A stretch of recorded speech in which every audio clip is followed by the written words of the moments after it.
Masikini Simba ndo basi tena. Labda hizo ndio kauli ambazo zinaweza kutumika kutoka vinywani mwa wafuatiliaji wa mpira wa miguu nchini, mashabiki wa Simba na hata wasiokuwa mashabiki wa Simba, kutokana na kile kilichotokea leo hii katika mechi ya raundi ya 5 ligi ya mabingwa barani Afrika kwenye kundi lao la D dhidi ya Petro Atletico ya Angola, ambapo katika mechi hiyo ilimalizika kwa sare ya bao 1-1. Matokeo yake Simba, Petro Atletico dhidi ya Simba, matokeo yamekuwa ni 1-1, matokeo ambayo hayainufaishi Simba, badala yake yanaihakikishia kwamba kwenye kundi hili la D Simba watamaliza mkiani, hakuna nafasi nyingine watakayoweza kumaliza. Ni kwa sababu sare ya leo hii imeifanya ifikishe pointi 2. Wana mchezo mmoja waliobakisha dhidi ya Stade Malien utakaochezwa nchini, ambapo Simba hata wakishinda kwa idadi ya mabao mengi kiasi gani, idadi ya pointi atakazotimiza baada ya leo hii kuwa na pointi 2 ukiongeza na 3 endapo atashinda dhidi ya Stade Malien, Simba watatimiza pointi 5. Ni idadi ya pointi ambazo mpaka sasa zimeshapitwa na Petro Atletico ambao hivi sasa wangali na pointi 6 baada ya sare hii dhidi ya Simba. Esperance de Tunis wana pointi 6 na tena wana michezo miwili, kwa sababu wao dhidi ya Stade Malien bado haijachezwa, lakini Stade Malien hivi sasa wana pointi 8. Kwa hiyo timu 3 nyingine kwenye kundi la D zimeshapita pointi hizi 5 ambazo ndio maximum points ambazo Simba wanaweza kuzifikia endapo watashinda mchezo wa mwisho. Na yake ni kwamba Simba ina uhakika wa 100% kumaliza mkiani ikiwa katika nafasi ya 4, isipokuwa kwa Petro Atletico sare waliopata leo hii maana yake imewapa kazi nyingine ngumu katika mchezo wa mwisho atakaocheza dhidi ya Esperance de Tunis, kwa sababu watatakiwa imma washinde mchezo huo.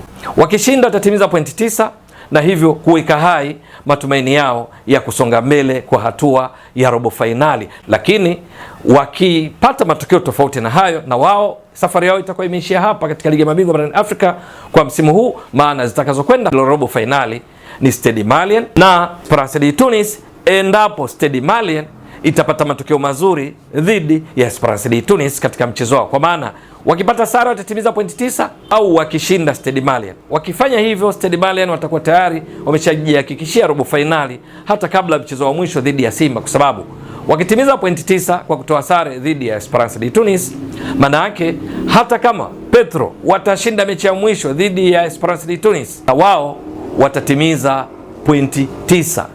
Head to head kati ya Stade Malien na Petro Atletico, Stade Malien wako juu kwa sababu wao wamewafunga mechi zote Petro Atletico. Kwa hiyo Simba iko mkiani. Leo hii nini kilitokea? Simba kwenye kuanza kwao chini ya kocha Steve Becker alianza na mfumo wa baada ya golikipa kuwa na walinzi 4, viungo 2 ukabaji, viungo 3 ushambuliaji na mshambuliaji kinara mmoja, ambapo katika mpangilio huo golini kulikuwa na Jibo kama kawaida, golikipa Jibo, namba 2 Shomari Kapombe, 3 Anthony Mligo, alafu katikati alikuwa Rushan De Reuck na mchezaji wao mpya Shume Olivier Toure kama mabeki wawili. Wakati katika viungo wawili wa ukabaji alianza na Alassane Maudo Kante pamoja na Yusuf Kagoma, wakati viungo 3 ushambuliaji katikati alikuwepo Cletus Chota Chama, pembeni kushoto alianza Eli Mpanzu Kibisawala, kulia Morris Abraham, wakati mshambuliaji kinara alikuwa Kibu Dennis Prosper. Simba kufika dakika ya 40 walijikuta wanabaki pungufu wakiwa 10, ikiwa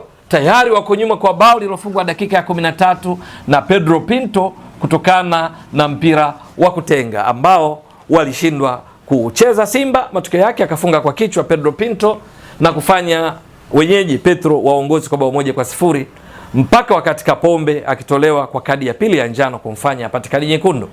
Dakika 45 mwalimu Steve Becker ikabidi aanze kufanya mabadiliko ambayo yalimwezesha kuingia kwa David Kameta Duchu kutoka kwa Morris Abraham, ikiwa ni mabadiliko ya kiufundi baada ya kuondoka kwa Kapombe, kwa sababu Duchu anacheza nambari 2 beki wa kulia ambaye alikuwa akicheza Kapombe. Lakini mpaka mapumziko Simba wako nyuma kwa bao 1-0. Kipindi cha pili mabadiliko kadhaa yalifanyika, tunafahamu vizuri, mabadiliko ambayo yaliwezesha kuingia kwa Loemba, Ino Jospin Loemba baada ya kutoka kwa Alassane Maudo Kante, kuingia kwa Anicet Ura badala ya Elie Mpanzu Kibisawala, Selemani Mwalimu badala ya Kibu Dennis Prosper, lakini beki wa kushoto Tony Mligo alitoka akaingia Nabi Kamara. Lakini kwa ufupi tu, katika kipindi cha pili Simba walichoongeza ni mapambano, kwa sababu kuingia kwa Ino Josephine Loemba eneo la kati, Anicet Ura alikuwa kwenye kiwango bora pamoja na Selemani Mwalimu, jitihada ambazo zilikuja kuwalipa Simba katika dakika 81,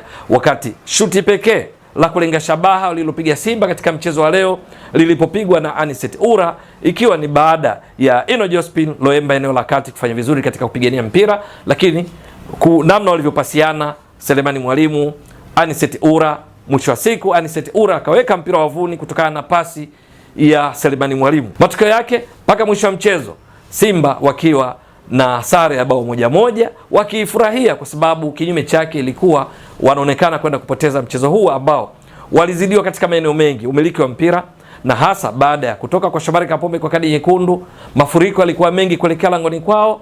Umahiri wa golikipa Jibo ulinusuru Simba katika michomo kadhaa, ikiwemo kuelekea mwishoni mwa mchezo kwenye dakika ya 90 plus alipofanya saves ya ndani ya yadi 6 na kuifanya Simba iwe salama katika sare ambayo iliambatana na umiliki wa mpira wa wenyeji. Pedro, tunasema possession, wenyeji kwa ujumla katika mchezo huu walimiliki mpira kwa asilimia 64 kulinganisha na Simba waliomiliki mpira kwa ujumla asilimia 36. Lakini kwenye upigaji mashuti wenyeji watajutia sana nafasi kadhaa walizozipata leo hii hawakuzitumia, kwa sababu walipiga mashuti 16 na kati ya hayo 4 alilenga shabaha, 2 yalikuwa blocked, na hivyo yaliyokwenda alikuwa 14 huku 4 yakilenga shabaha, wakati Simba mechi nzima walipiga mashuti 6, 1 likilenga shabaha lile la dakika 81 lililopigwa na Anicet Ura wakati akifungia Simba bao la kusawazisha.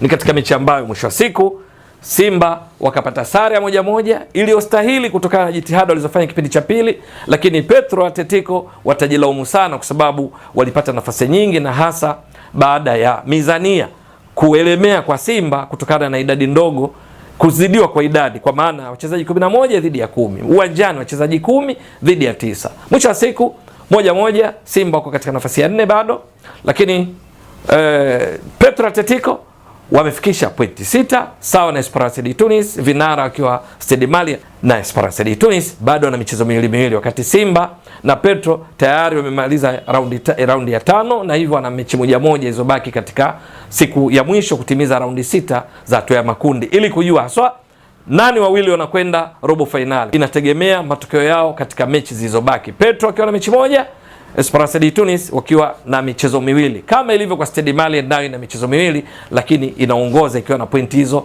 8. Katika mchezo wa leo yapo mambo chanya, hasa katika kipindi cha pili. Wachezaji wapya Ino Josephine Loemba, Anicet Ura ni miongoni mwa wale ambao walipoingia walionyesha kitu na kuifanya Simba iwe kali zaidi kutoka katikati ya mstari wa uwanja kuelekea kwa Petro wakati wanashambulia, kama ilivyokuwa kwa Selemani Mwalimu. Bila shaka Mwalimu Steve Becker kuna mambo mengi atakwenda kuyafanyia kazi, lakini yapo ambayo atapaswa kuyahimiza yaendelee kudumu, na hasa kile kilichoonyeshwa katika kipindi cha pili. Kubwa ni ari ya mapambano, upambanaji uliongezeka, lakini umakini katika kutumia walau ile nafasi finyu iliyopatikana na kuwafanya wapate sare ya bao 1-1. Itakuwa vipi kwa Simba kwa msimu ujao? Maana msimu huu ndo umeshaishia hapo kumaliza mkiani, maana yake kuna uwezekano ikapitwa kwa viwango vya ubora na timu ambazo yenyewe ilizipita. Ni swala la kusubiri na kuona. Ewe mtazamaji wa Mbwaduke Stats Sport Next Level, endelea kuunga mkono channel hii kwa kuhakikisha kama una subscribe, una share, una like na kucomment. Mwasilishaji wako ni mimi Ramadhani Mbwaduke almaarufu kama Mzee wa Data. Shukran jazilan. Bye bye.